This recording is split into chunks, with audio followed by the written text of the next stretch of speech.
Let's make news at 6. प्रधानमंत्री ने 17वें रोजगार मेले के तहत देश भर में 51,000 से ज्यादा युवाओं को जॉब लेटर बांटे। रोजगार मेले का आयोजन देश भर में 40 स्थानों पर किया गया।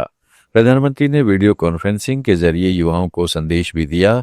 उन्होंने कहा है कि पत्र रोजगार मेले के माध्यम से अब तक 11 लाख से अधिक नियुक्ति पत्र वितरित किए जा चुके हैं।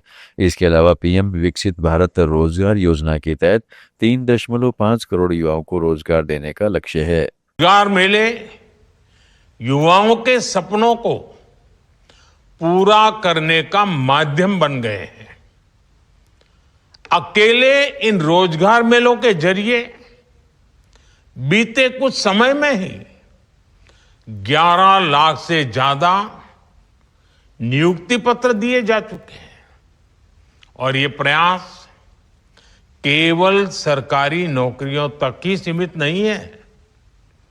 हमने देश में पीएम विकसित भारत रोजगार योजना भी शुरू की है।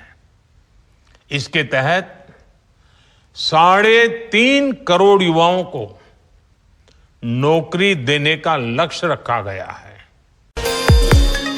बिहार विधानसभा चुनाव के लिए पीएम मोदी ने आज से चुनाव प्रचार शुरू किया। समस्तीपुर में एनडीए के प्रत्याशियों के समर्थन में जनसभा को संबोधित किया। पीएम ने कहा, आपका उत्साह देखकर मैं कह सकता हूं कि नीतीश बाबू के नेतृत्व में एनडीए जीत के सारे पुराने रिकॉर्ड तोड़ सकता है। इस बार बिहार अब तक का सबसे बड़ा जनादेश देगा। पूरा बिहार कह रहा है कि एक बार फिर एनडीए सरकार, फिर एक बार सुशासन सरकार। आरजेडी और कांग्रेस वाले क्या कर रहे हैं ये मुझे बताने की जरूरत नहीं है। हजारों करोड़ों के घोटाले में ये लोग जमानत पर चल रहे हैं। लेकिन दूसरी तरफ आरजेडी और कांग्रेस वाले क्या कह रहे हैं और क्या कर रहे हैं ये आपको मुझसे ज्यादा पता है। मुझे आपको याद दिलाने की जरूरत नहीं है। हजारों करोड़ रुपए के घोटालों में ये जमानत पर चल रहे लोग हैं। जमानत पे, और जो जमानत पे है वो चोरी के मामले में जमानत पे है। अब ये चोरी की इनकी आदत ऐसी है कि अब जननायक की उपाधि की चोरी में जुटे हैं। बिहार के लोग जननायक कर्पूरी बाबू का ये अपमान कभी नहीं सहेंगे, कभी नहीं सहेंगे। इधर महागठबंधन का सीएम फेस बनने के बाद तेजस्वी यादव ने भी चुनाव प्रचार की शुरुआत कर दी।